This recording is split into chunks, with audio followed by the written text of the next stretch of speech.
Welcome back to the College Championship. We are getting into game number 2 of Maryville University versus University of St. Thomas.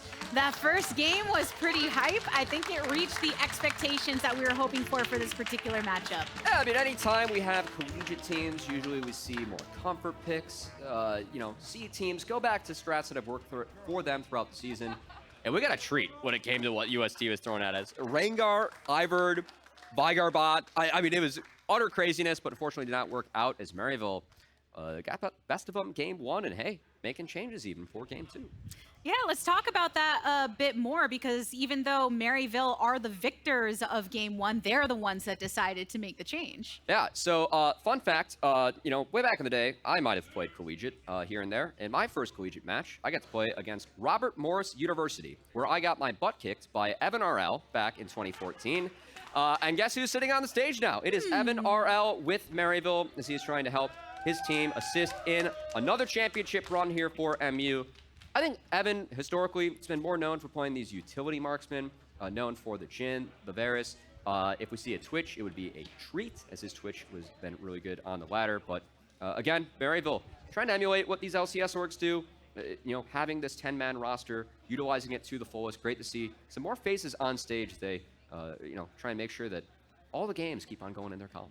It is an interesting kind of mix here in the College Championship, where you have a lot of new faces, freshmen coming through, but then you see a name like that and like, oh, I remember watching EvanRL in some of the earlier collegiate events from a casting perspective, and always excited to see them come through. Shady being another example. So bringing back a duo that does have familiarity with one another and can offer a lot of stability from that bot lane position. 2 RMU alums, as of course that was the first varsity esports program that was created here, and now Maryville, the top varsity esports program. Great to see those 2 players still playing at an extremely high level as they try and add another championship, the 3rd national championship, or 4th, I should say, or no, 3rd. They took 2nd last year against Winthrop. They already had their revenge though for that, as they're trying to get revenge for what ended up being the entire split. And honestly, I mean, for MU, that statement, game 1, thrown a lot of curveballs. They dealt with it with grace. And we'll see if UST has any more curveballs up their sleeves, or maybe go for something a little bit more standard here on the blue side. That is the question. Are they going to continue to index into unique picks that they have prepared for this matchup, or did they get scared off of it a bit in that game number 1 and want to go with some consistency of something more aligned with the current meta developing within this tournament, but also just reflective of what we've always seen on 12.9? Yeah, and that's the big thing. And I mean, part of the risk that you run when you do run a comp that, we knew that it was going to be Rengar for the side of UST if that was left up. But, when you lose that, all of a sudden now Maryville, they don't have to ban out that Rengar. They've already proven that they have a game plan, can win against it. And so I think the fact that, you don't have to ban that. You now open up more bans, as we see Lucian, of course, being taken away on red side, and then Gangplank targeted at Porsche. I don't think either of these teams let the other top laner have GP. Both very, very proficient on that champion. Well, it's been a pick that's been banned in quite a few series at this point in the top 8. I don't know if we're ever really going to get to see Gangplank come through. Porsche and Niles also in the past has had an affinity for the pick, though he has indexed more towards the Ornn and really being that point of stability. But looking at the way these bans are coming through as well, St. Thomas do have to respond themselves to that change in that bot lane position. They've taken away the Tristana this time. That's interesting to me, because when it comes to this meta, other champions we see, the Kalista, the Kai'Sa, Tristana does very well into both of those. So maybe taking that off the board might open up St. Thomas to try and open with that, but Wukong's to be taken away. And that was a fast lock-in as Porsche. He wants the Gwen on the side of St. Thomas, and hey, who can blame him, as Gwen has been very powerful in this tournament, of course, on this patch. We mentioned RobbyBob on the Viktor previously, but it was also Porsche on the Gwen as well that allowed St. Thomas to make that statement that they did. So now securing that as the first pick, though we've technically seen some Gwen jungle too. I just don't think it's gonna happen on this on this damn thing. It's a Porsche pick for this one, but Maryville's response is to take the Viktor for themselves. But again, RobbyBob is very comfortable in both sides of the matchup. Yeah, so RobbyBob does like playing the Corki into the Viktor, and we've been praising RobbyBob's Viktor because we saw it pop off already in this tournament, but APA's Viktor is fantastic. And again, APA someone that has played in the last 2 scouting grounds, someone that in the first round of Proving Grounds on the teams that he has been a part of, he has knocked out academy teams in the first round. Viktor was a huge part of that when he was on Resolve, taking down C9 Academy in summer. Played Viktor both of those games, has his hands on Viktor again in this one. We'll see UST. They see that Lee Sin. Historically, Lee Sin's pretty good matchup into Rengar, but Kitzuo seems comfortable, wants to try that Rengar out again. Perhaps they feel they weren't able to execute in the way that they wanted to with the pick prior, take some learnings from game number 1 here into game number 2.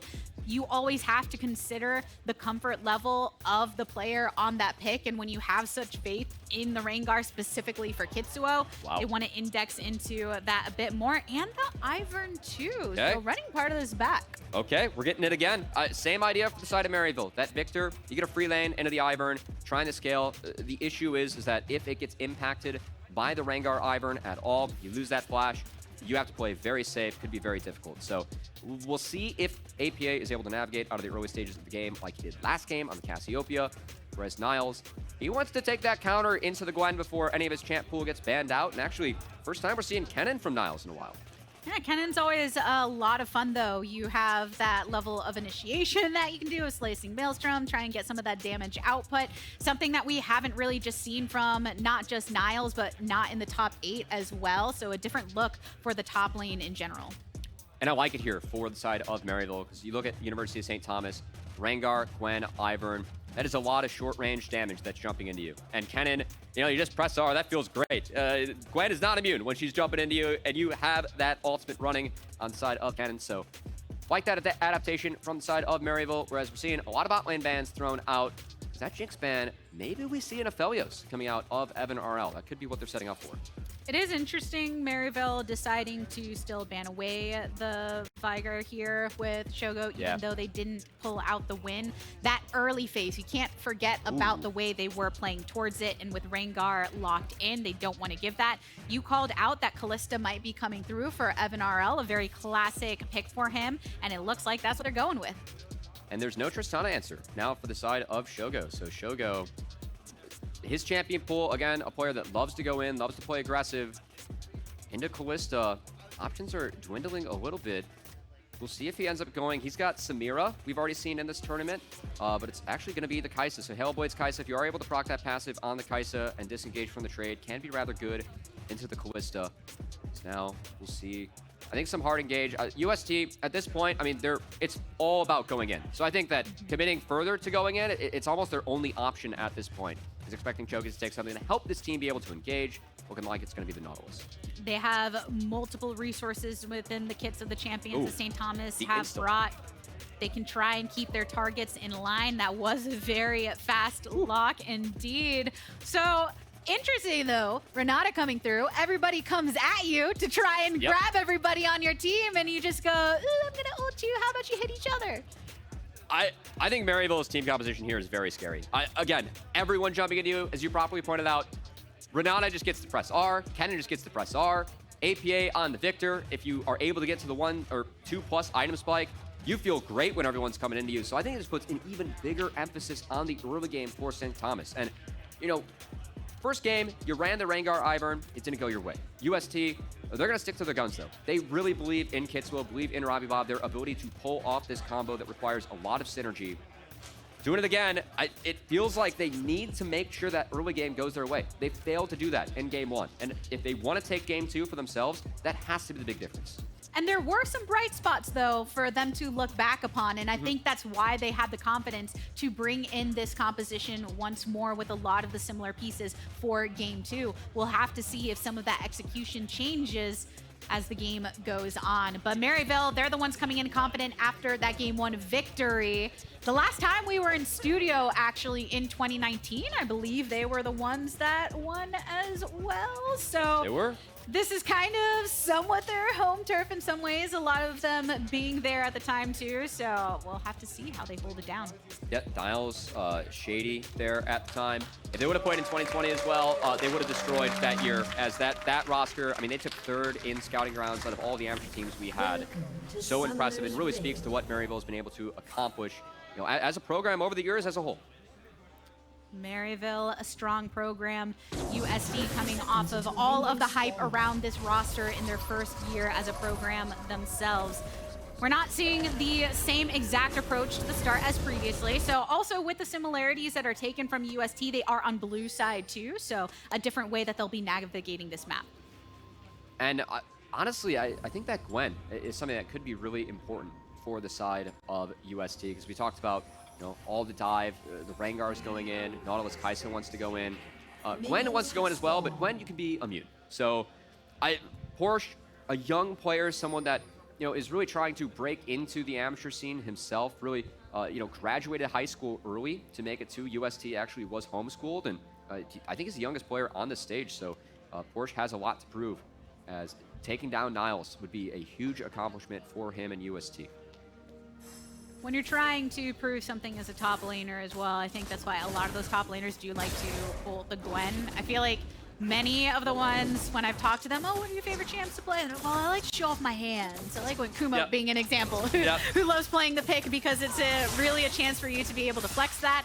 And Porsche's already proven that and hoping to hold it down here in the matchup with Niles, going against a ranged champion this time around, though, who's going to be looking to poke them down. Here in the bot side, Shogo on the Kai'Sa, obviously going to be played differently, being that he is actually on a bot laner, but really going for that target selection once you hit that level 6. Important to note, both junglers also pathing top to bot, so if anything gets volatile in this bot side, junglers should be here, be able to rotate to help assist this lane, and especially looking at Kind Jungle, he's going to do the sprint path to the side lane, which is Red Raptor's Gromp. That is the fastest, healthier clear that you can make to try and impact the map. So Kind, we'll see if that ends up being a window where they do end up going bot. That is the real strength of Kalista Renata. Their first 3 waves, they are extremely powerful and extremely difficult for any bot lane to deal with. Renata's always, she's new enough to me where it's fun to see when players pick her up, because there is always that initial phase where everyone's kind of trying to work her out, see exactly how to fully utilize her kit, really make use of her in the team fights, but then even the harass that you can do in the laning phase, and some of that security with your opposition. But getting an early flash here from Shogo, utilizing the Ignite as well to force that out. That's where you see some of this benefit, just the heavy hits that you can get. Beautiful trade from the side of Maryville's bot lane, as you can see Kind Jungle, it is 315 because Kitzuo did path top the bot. He did full clear, but this is going to open up the Lee Sin to go for the double crab. Gets that bot crab for free, given all the bot lane priority that Maryville has, thanks to EvanRL. Shady doing an excellent job piloting this lane. And now you can see Kind going to take that second crab, so great start for the side of Maryville. And talked about how important it is for UST to get that good start. Maryville already ahead off first clear. For that exact reason that you're saying with this pathing of Lee Sin, I'll pause on that, because a nice hop on from Kitzuo directly onto APA. RobbyBob steps into his own bush because he's too low. They take down one flash over the wall from Kind here, and that's first blood. UST drawing it. And that preemptive flash from Kitzuo, the faith with RobbyBob to drop that brush to make sure that that fight started before APA was able to sneak into the brush. That was the big difference in the mid lane skirmish, and exactly what we wanted it for the side of UST. Their mid jungle is ahead, and now Kitzuo trying to snowball that elsewhere.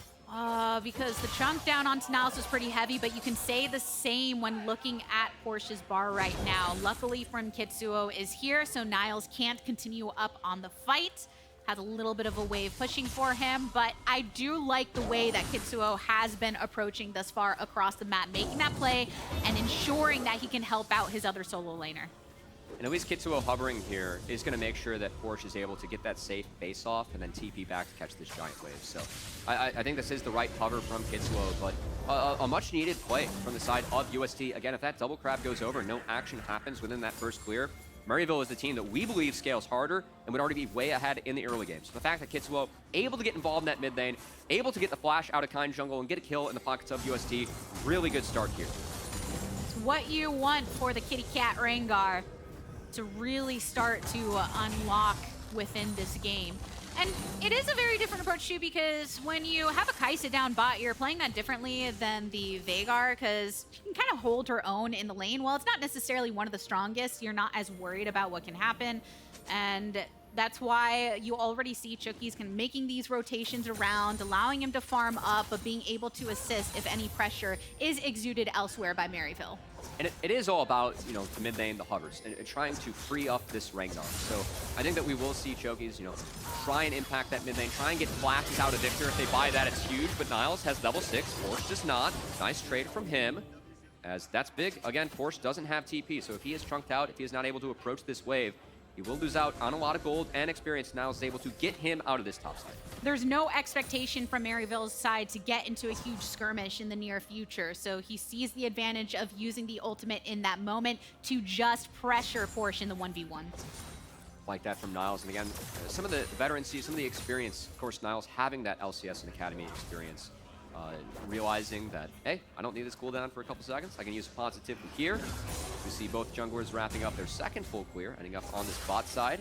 Kind Jungle decides to reset, get back out on the map, but Kitzuo, he is down here. He's getting pretty close to that level 6. He might be able to leech it off this wave, as we'll see if him and UST make any plays. Here we go. There he goes in. Unseen Predator really working to his advantage. The root onto EvanRL, who gets exhausted. The bail out, giving him that great help for a short amount of time, but it's not enough. Another kill for UST off of the Kitzuo gank. Beautiful play from UST, and again, I mean, Kind was trying to read it. Kind was hovering bot, but Kind's behind. Look at the level difference between the two junglers. I think Kind realized that he had to get himself back ahead, so you can see Kind seeing Kitzuo bot will respond, taking some of the topside camps, taking some of that gold and XP away from UST, but for Kitzuo and UST, that's well worth it. He's gotten 2 lanes ahead. He's going to pick up the first dragon of the game. This is a great start, and what they needed in the last game with this Rengar-Ivern combo, they didn't find it there, but they have it in game 2.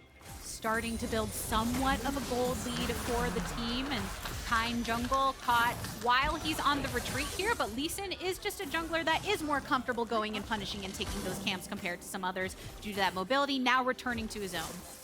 And the big thing now for the side of UST is that they took that dragon before Rift Herald spawned. So Kitzuo is so strong, he's going to walk to that top side, take that Gromp, and all of a sudden, if porsche are able to manipulate their waves correctly, they could get a scenario where you can take that Rift Herald, try and knock down that first brick, and keep snowballing this game early in UST's favor. Exactly what they need to do with this competition. Getting closer and closer to that board drinker here. Niles in pursuit of porsche. In the vicinity. porsche does have ultimate now. Activates the needlework. Tries to go in. Niles responds with a slicing maelstrom. porsche chunked down pretty excessively. A good dredge line onto Kind means his life tether is severed. And what a read, what a setup from porsche. I mean, going in the 1v2 to get the health bars, though, to open up that play for the side of UST, and with Chookies hovering to try and make sure they take this Rift Herald, it will be theirs. There is a trade on the bot side. It is 2 plates going over to Maryville now, but again, UST taking that lead, shifting it elsewhere on the map, playing really good in this early game. Such a different... I want to say very, very different. I'm going to pause that thought, actually, because Kitzuo now targeted. Niles was making that rotation over from the top side. RobbyBob is here, though. Another jump through. Kitzuo backs off. The Chaos Storms drop down. Kitzuo doesn't mind jumping right back into it because he does have that supportive capability of RobbyBob in the vicinity, but that's going to be the end of the game.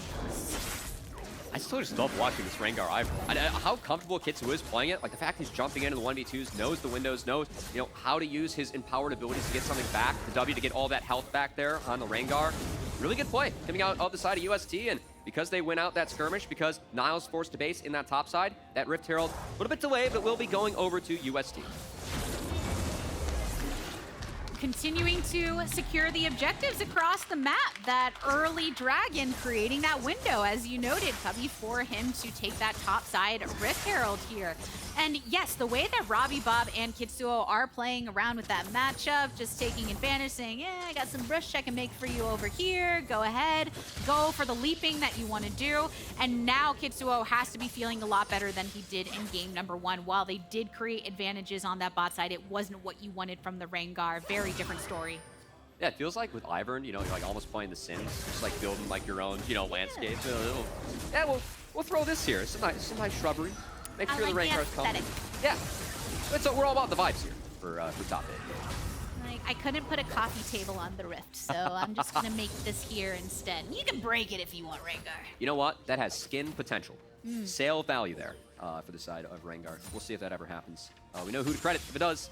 Yeah, let's go. But you know what? Someone like Kitzuo, I don't think he's as worried about the decor, more so worried about where he's going to make that next play. And now the way that he and RobbyBob are just keeping with one another too, to create more opportunities when they do arrive. You still have over a minute and a half until the next dragon spawns, which gives you a little bit of an opening and some agency in where you want to make the play. I think the big thing right now, St. Thomas, they do have that Rift Herald, so any positive play that goes their way would be a power play if they drop Shelly. And the bot side of Maryville, they still don't have flash at the moment. So you can see Kitzuo's Rengar hovering, maybe trying to catch out the side of Maryville as here goes that ult, throw the hunt pops. MU is here. They themselves have Evan, Shady, and Kind just rotating together. Now APA joining them as well, because already seeing who is deciding to cluster together on both sides. That's good stuff from Maryville. The fact that they grouped up there as 4 means that they do dodge out on a Rengar ultimate. And any time that Maryville can buy for themselves is great, as Chookies and Kitzuo will be spotted stepping over that control ward. They look for APA. You can see APA shifting himself to hover the other side of the lane. Good stuff from him, but overall, I will say UST in the last couple minutes, they kind of dropped the tempo they had on the map. You have the flashes now. Back up for EvanRL and almost Shady. The throw the hunt burned by Kitzuo did not find anything, so I think Maryville's done a good job regrouping, getting their footing back on the Rift, and even evening up that gold lead. All ultimates available in addition to those summoner spells, whereas for UST, still waiting a little bit before they get all of their resources up. No teleport available for RobbyBob, and still waiting on that flash for Shogo here. Now we're finally in the area of the dragon. 4 seconds to go, spawning right now, and UST are stepping up to it. A lot of vision previously established by MU and the way they were rotating as a team, not just getting scuttle, but throwing down the wards as well. They are very aware of this play, but don't seem to want to contest it. It's the right call from Maryville. Again, we talked about how time's their friend, and you know, if Viktor gets going, it's going to be really tough for University of St. Thomas to deal with Viktor, especially in the later stages of the game. So I think the fact they give over that dragon, it's the right call from Maryville. Still a decent play from UST, but hey, Maryville gets some more points in their favor, and even starting to make leads that they already had on the map even bigger. Looking at Niles on that top side. Slight gold lead for them. And Niles right now, being that he is on the Kennen, a bit more of a reason for him to want to build into that lead on Ornn. You can't afford, you kind of have that grace area where if you do fall behind, but he was still doing well there, and now on the Kennen can be such an effort for the team once they get into those multiplayer scenarios. But the Rift Herald finally getting dropped. We're at 13:25, so there's still little over 30 seconds for plates to be taken. Great opportunity to crash this Herald before you lose out on that gold chance. You can see how RobbyBob steps away to make sure all the gold goes over to Kitzuo, as they're just trying to funnel the Rengar and make sure that he's the one with all the resources that can be empowered by the Ivern. As Kitzuo should have that Gore Drinker ready to go on base now. Kraken Slayer for Kai'Sa. And I feel like this is the window that UST has to hit hard. This is the point of the game where I want to see them really push the map aggressively, try and make these big plays on Maryville. They did a nice job getting 2 dragons for themselves to give themselves that scaling option. Hextech Soul, you know, that is a nice backdoor scale condition to try and match the aggressive scaling of Maryville, but they have to find gold leads and plays now, because things do not get better for them as this game goes on. That is the question. How do they follow up at this point in time? Because yes, those advantages and what they were able to acquire do feel like they're dwindling, and the game state itself not feeling so one-sided, which isn't necessarily a great thing when you're the team that should be at this point. And this is some of the experience showing from Maryville. They've been in these seats before. They've played in very competitive games, whether that is collegiate, whether that is amateur, as Maryville, one of the few collegiate teams that has been able to compete at very high levels in the amateur space. These players are used to this pressure. UST, it feels like they're the ones that are starting to get used to this pressure. First year of the program, some of these players, you know, just getting into amateur, just making their names known. This is something where, you know, slowing down this game, Maryville, that's where experience pays off, but UST trying to turn it back. Kitzuo silenced as soon as he goes in, which ushers the calling of Kind. Jungle goes to the bat line, kicks away. Chookies here, who's now rooting Kitzuo right there on the outskirts, joined with the rest of his team. While nobody has fallen just yet, both of the junglers are kind of brought out of the fight with their HP, and no one can secure. But Maryville does that in a 4v5. Niles was never a part of the fight, so Niles gets to mow down that top lane, funnel things for himself as Maryville. The fact they're weathering the storm, absorbing these engages, and making sure that no one on their teams drop, they're winning out on these plays. The response from Maryville? Let's go on over towards this Rift Herald. Let's pick this up for ourselves. They got a chunk onto our mid turret last time, but they could not take it. Maybe we'll get another one here. They are in that position where they're starting to have control over the map because yes, Niles having that pressure over towards the top lane. Will they continue to have the focus on the side lanes as Maryville tends to do? And this is where, you know, now that a turret's open, we will start to see Maryville really focus on making sure they're taking down those sides. They love to utilize Rift Herald to take not one, but two turrets in the side lane, try and get that big gold injection that inner turrets now give. So you can see Maryville, they just reset as a squad. They're sprinting towards this side lane as a big group. And that's a Rift Herald in Kind Jungle's pockets. So curious to see if they end up utilizing that to try make a big power play on this bot side.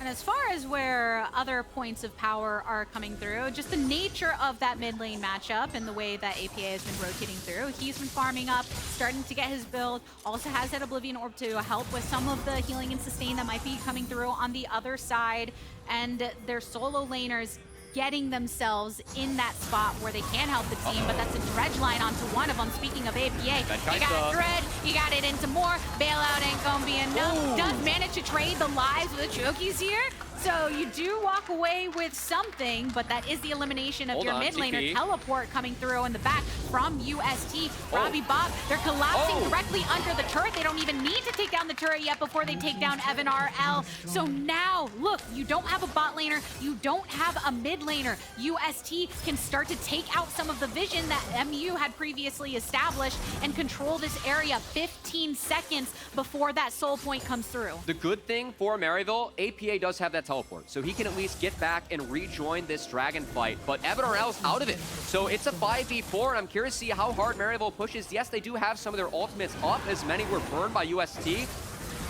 Uh-oh, porsche, he's alone. And the isolation over on the opposite side. Niles had targeted porsche, so porsche couldn't go anywhere. Even sending out the berserk from Shady, zoning off UST. They may have rotated to the river first after those initial picks, but they got pushed out by Maryville.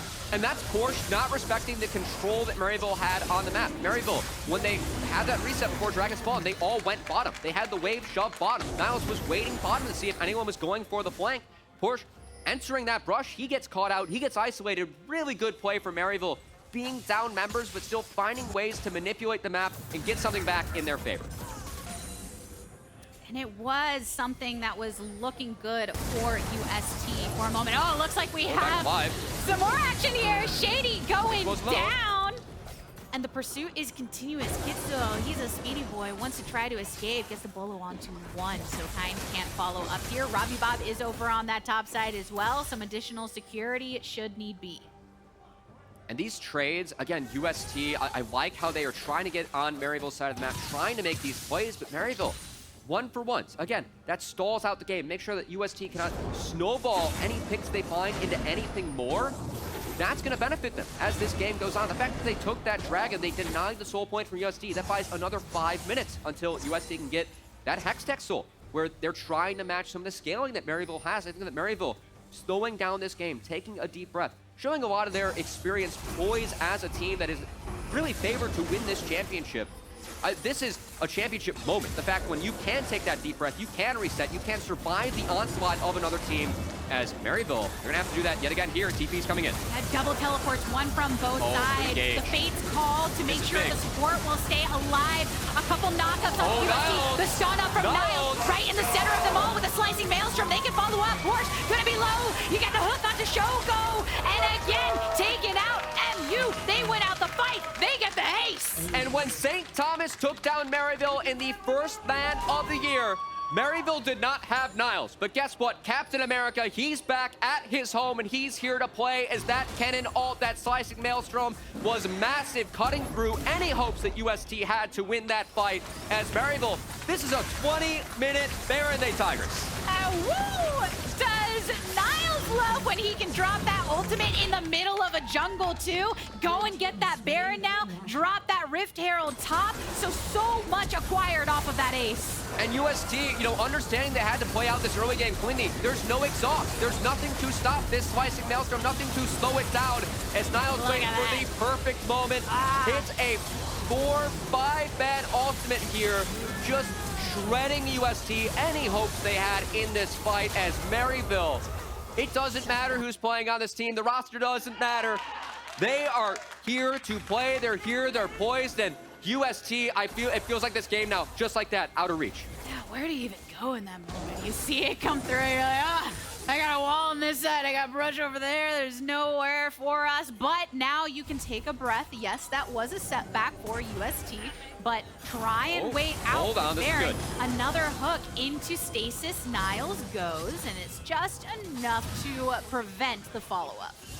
Porsche, though, he's pretty deep. He's looking to cut the wave as he's stuck on the wrong side of the map. We'll see if UST decides to pressure to maybe support him. As you get Porsche hitting this bot wave, trying to take the minions away, and Maryville, they can rotate out. Porsche doesn't have Ghost, only has that ultimate. As UST, they're going to have to push to try and support their top laner who's caught getting one shot. Shady used the Hex to get over there too. Didn't even need him though. APA finishing off the job. Slicing Maelstrom once again. Niles for the rest of the team. Kitzuo hops onto EvanRL, but the follow-up with the Death Ray from APA onto Chookies means that he's already marked down, gets stunned, brings himself over back to Kitzuo's side. Daisy creates some distance, and Shady from the opposite end throws down the Berserk, lands onto a couple of them. Base ball to bring him back into the safe zone. Once again, Kitzuo flashing away because Kain Jungle has him in his sights, takes him down. UST back away with the remaining members that they have. And I love how slow Maryville plays out that fight. Just waiting to try and isolate Kitzuo away from that Ivern of RobbyBob. Try to get him away from the Moonstone. The fact that Shady had that angle throughout that ultimate. Did the Renata ult hit anyone? No, but it was still enough space and time bought for Kitzuo to get spread out, split from the team, and taken down by Maryville. As now they're back out on the map, still have Baron buffs, 30 seconds away from this dragon. Should look to take it for themselves as Shogo,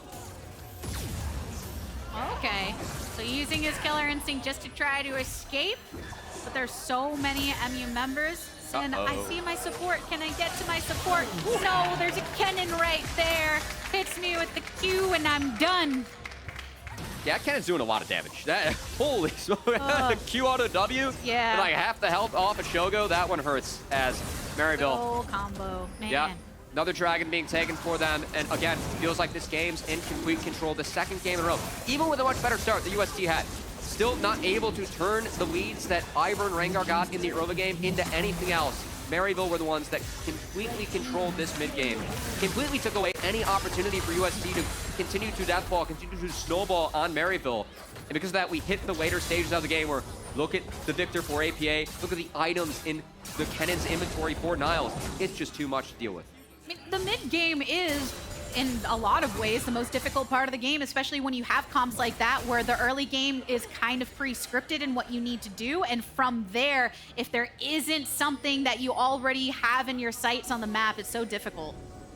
It's tough. It's a problem that UST is going to have to figure out how to solve. And I mean, what do you do? Where do you go from there? This is the second game where even the best start you could pretty much ask for when it comes to Rengar Ivern is not enough to win, as our observers playing games with us. Of course, not spotted.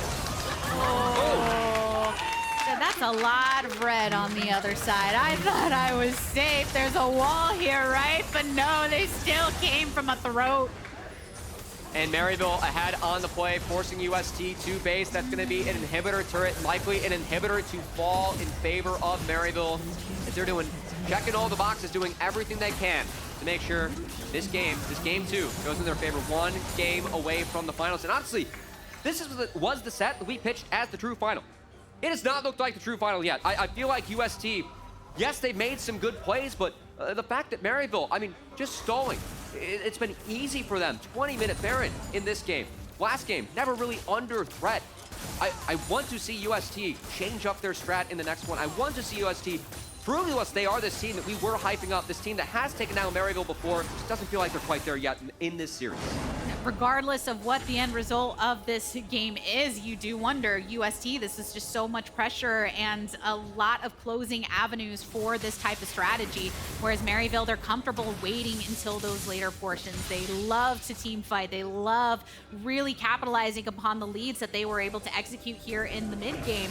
We still have 50 seconds until the next Baron spawns, quite a bit until the next Dragon as well. So this is the time where you start to establish some more of the vision. There's not that much that's extended beyond the line of scrimmage for, you know, if you're looking over at UST and the vision that they have, there's not a lot of movement that they can make. And just look at the gold on the solo laners here for Maryville. I mean, that's a lot of money in the pockets of Niles and APA, and they've been putting it to damn good use in these team fights. As Maryville setting up their waves nicely. This is a dark topside jungle for the side of UST. We'll see if they're even able to get out on the map to contest this Baron. Right now, just trying to wait things out because jungle is just a very scary place to be. Look at all those control wards and more that MU could throw down on their previous push. Baron now officially starting. They have the scuttle right in front of it. A continuous movement from UST here. They feel we can't make a play elsewhere, so we might as well try to contest this. Death Ray is zoned off. Kitzuo goes for the backside with Niles. Lots of ultimates available, though, that you have to be worried about. Root onto Kind. Jungle brings himself back into the pit. Teleport coming through, so Porsche has made his way here as well. Activates the needle work. Fate's call to bring Shady safety again. So Maryville, they just had a lot of disengage opportunities once they see the most powerful ultimates activated from UST. They still have Daisy, they still have depth charge, but I mean, Maryville can just easily hit base and try and reset. Yeah, I think that the health bars were traded pretty evenly. Maryville not wanting to risk it with how far ahead they are in this game. Again, I think they're making the wise, the patient, the poised decision here, just stalling this game out and making sure that the winning angles are the fights that they want to take on their terms, not on UST's. See where they go from here. Maryville, after getting those backs because of those lower bars, they're bringing their way back over towards the Baron pit. Spotted. Starting it up, a couple controls and more from UST from that previous skirmish, but this is starting to burn down, reaching the 50% mark in HP on the Baron already.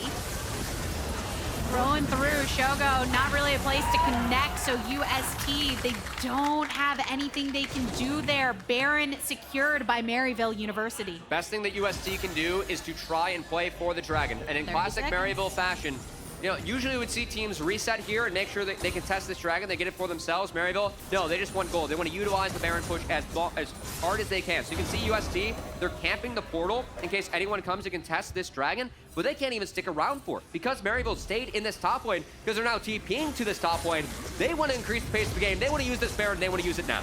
And they still have that teleport from Niles too, because he's been holding on to that to push in some of the other lanes, but hasn't had to use it because he's had the effective rotation to the team when the objectives come up. So now, Wave pushing over on this top side. Niles ushering the Baron empowered Wave over in mid too, because they can try and pull some of the pressure from UST between the two lanes. Even with that, they take down the inhibitor turret. Oh no, he was right in the center. There's that teleport that we were talking about coming through from Niles. Needlework activated from Porsche once again, but he has to retreat. He cannot pursue this anymore. Kind has been chunked down, so that is a moment of Solstice for UST, and Daisy able to tank up a lot of the damage here, but that's a powerful force that's coming through. Supers pushing over in that bot lane that you have to be worried about, because they already took that previous inhibitor. They're looking to take this next one. Look at the range. Kitzuo tries to go through, gets the root onto one, but can they follow up to Death Ray? And actually the Chaos Storm now able to slice through them as well. APA getting rooted on the pursuit, but look, the Supers, they made it over towards those Nexus turrets. They start chunking down one, about 30%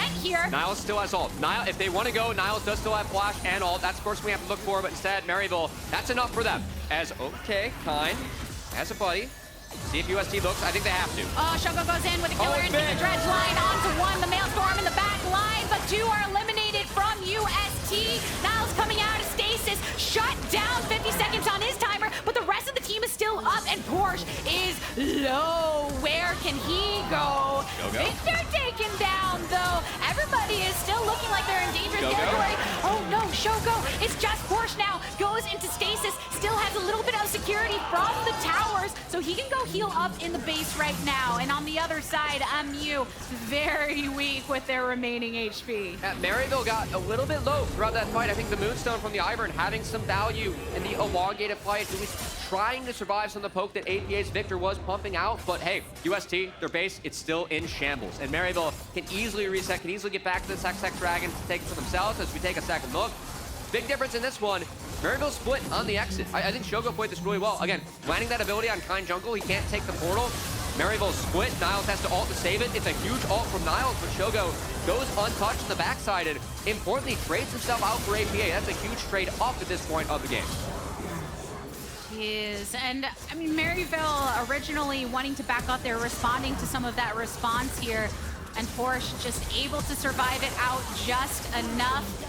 It's really coming onto a nice edge in the fight, but again, you were saying it, Cubby, the base itself is in such a dangerous place. There's a lot of pushing of these waves. You do have that bottom inhibitor spawning back up, so that's no longer a threat, but it was just traded for that top one.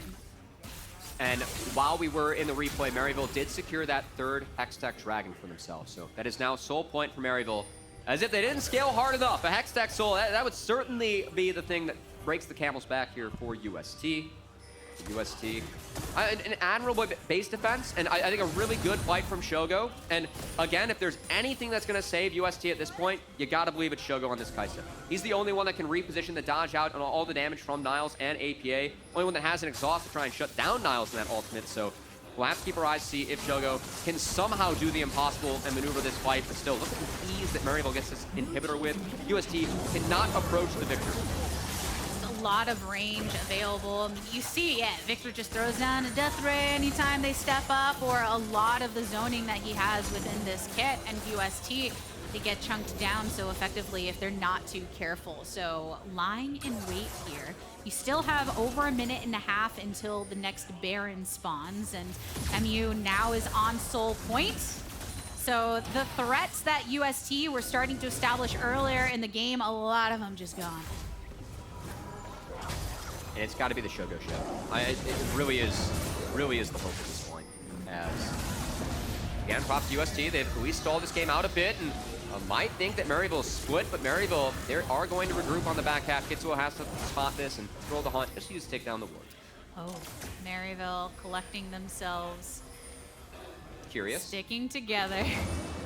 I mean, UST saw them moments ago, so they're hoping that they have a little bit of room here. Dredge line through, and look, the burn down Shogo. So that's the damage that you're looking for. Porsche ends up zoning off EvanRL here. They pick off Kind Jungle, and now with the wave over here towards mid, they want to pressure that onto the turret itself. Bounty still available, but MU... Oh, they get cold feet. For a moment it was looking like they just wanted to go ahead and push and say, we got some supers going down, but perhaps because of the time it takes for them to get there, Porsche did back so he can answer as well. And now UST, though, they were trying to push that through and they didn't follow up either. Still a nice pick on the side of UST. I'm honestly surprised that they didn't go for the Baron, because Kind Jungle, his base is synced up with that Baron start. And taking Baron against Kennen and Viktor, yes, it is a nightmare. That magic damage debuff the Baron gives you does not feel good into those two champions, but what other chance do you have to come back and win this game as UST? You have to pick your spot. You have to take a risk now. I feel like with Kind Jungle being down, that was an angle where they could have tried something, but I think the plan for UST is to still separate the members of MU and try and take advantage of how bad Shogo is. He's level 17. He has 4 items as a marksman. He is the late game saving grace again this game for UST, and has really snuck up in how big he's gotten on this Kai'Sa. So I think all eyes again on Shogo. If he's able to have the dream team fight, that's really the only way UST can be competitive in this game. Are you playing to win, or are you playing not to lose? And that's where sometimes it can feel like the risky plays, but when you got the lead that MU had established before, you got to go for the risk and see if it can pay off. Believe in what Shogo can do when set up properly. MU clearing out this mid wave. They can take their time. They have supers pushing in the bot side, and they have the fast track to Baron.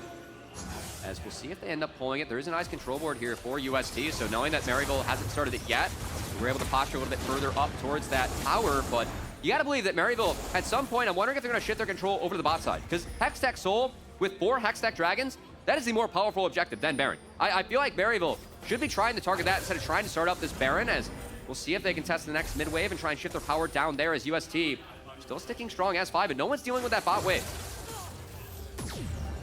35 seconds on the clock until that next dragon spawns. MU deciding when the right time to start up this Baron is. They know those supers are in the base currently for UST. And another level of supers coming through. So porsche has to be on cleanup duty here. No TP for porsche. No teleport to get back into the fight should it break out. UST still looking to try and zone this out a bit, but Niles wants to go for some zoning of his own. Gets the slicing maelstrom. They pop down. Chookies in now. Niles in stasis keeps himself up even with a little sliver of life. And MU, they know that porsche isn't here. They know they took down one. They still have the numbers advantage, but they got pushed off the Baron. So that's a pretty big thing. Shogo right into the backline with a killer instinct. APA getting zoned off. RobbyBob here. The Chaos Storm preventing him from rejoining the rest of the team. So while UST do lose one, they take them off the objective and they want to try and continue through with some sort of effect. Niles and APA, they both have TP. porsche does have his up now, but UST, this is a fed Kai'Sa. They're going to melt this Baron, but the fight after could be deadly. All of MU are here. Niles teleported over towards the mid lane, so the Baron was taken, but kind Shogo! and Niles taken down. Shogo, the power is strong. Evan, using Go the Shogo! That's a double kill here. That's a triple kill. That's a quadruple kill. Shogo, baby, can you do it? Going with the rest of the team says, I am not vain. I'm not trying to go for it. Oh my goodness! Instead, I'm going for the play with my team. Kitzuo finishes them off. That's the ace that UST were looking for. And UST against all odds against this late game comp from Maryville. It is the indecision from the experienced team of Maryville and Shogo, who came over here from Israel to prove himself the highest level competition you can play outside Academy. He's the one that carries his team across the finish line and evens up this series. Let's go UST, baby! The fans rocking it in the audience. The series coming to an even head 1-1. And I mean, when they were down 2 inhibitors, I was asking for St. Thomas, prove this is the true final. Prove that you are here to take down Maryville. Shogo answered the call. Shogo showed up to the occasion. The fact that he was able to pump out all the damage at the 4v5, look at UST giving Shogo all that love on the way out. They know how well that he played to prove that they were the ones to even up this series. And man, that is a huge change of momentum, change of pace in this best of 5. Oh, that's so much pressure that he had to feel on those shoulders, because that rarely was the opening. It's just, all right, yeah, you got a Kai'Sa, she's pretty big. Yep. Can you do something with her? And that's exactly what happened. UST never losing faith in their ability to win that game, even when things were looking dire, bringing it back. And I mean, they had no business being in that game. The only thing that kept them in that game was that Kai'Sa. And the fact that Shogo, I mean, again, one of the leaders of this team, Kitzuo is the one that is the shot caller, but Shogo, from talking with a lot of the UST guys, definitely someone that is an emotional leader, something that, you know, people look up to him. The fact that he came overseas to play League of Legends here, that's a life experience a lot of these college kids don't have. Shogo has that. And the fact that against all odds, you know, he steps up, he makes it happen for his squad. What a game from Shogo. This is a very confident player. Whenever you hear some of the thoughts that he shared with some of the casters or the other teams, very much believes in his ability, which is what you need from someone when they're playing the Kai'Sa and have to do what he did there. And I know that they'll be looking to see if the rest of the team can perform that again in this series. We're gonna head on over to the analyst desk. Let's see exactly how all of that just happened. That's too many hard questions all at once. I don't know actually at all what happened, because if we look at that game, suddenly it was like, yo, this is a no-go. But then suddenly, the name we saw 4 times, and that was Shogo. We got a series. We were very, very worried that it was going to be a 0-2 down for UST, especially running back the Rengar and the Ivern. And they just came back out of nowhere. They managed to pull it out of the hat. Hey, I asked for DPS. You know, we got DPS. We both did. Yeah. Now we got DPS. We have the Gwen on the top side providing stable magic damage from porsche, and then being able to have the Shogo Kai'Sa show up and pop off. I think just the end of that game was incredible. Just the idea that St. Thomas knew that, you know, Niles' ult was down, Shogo had his own exhaust, so the resource advantage was there for UST, and they were able to put Maryville in a really bad position and force them to make mistakes. I'm coming in with a hot take here, boys. Shogo is good at marksman.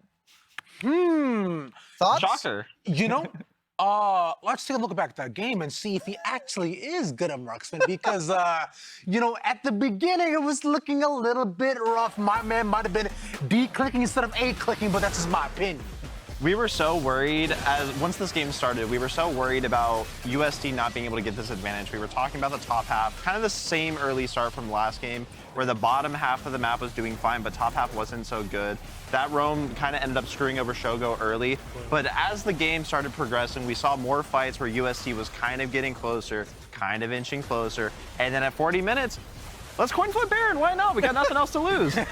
Yeah, I think something must be said for the way Niles piloted the Kennen this game. Look at He this. stayed So out good. of lane. Oh. I think the ults were absolutely incredible and definitely let Maryville snowball off of that. And also credit to St. Thomas across the two games in the series so far. I think Kitzuo has done a really good job with the dragon control, setting up a situation where, you know, if they need gold, they can trade on the other side of the map and give up a dragon or two to get into these later game situations without staring down a soul. And that's the most nuts part about a lot of this, right? It's because I believe the casters did mention it on how Kitzuo is the only, pretty much the main voice on the team.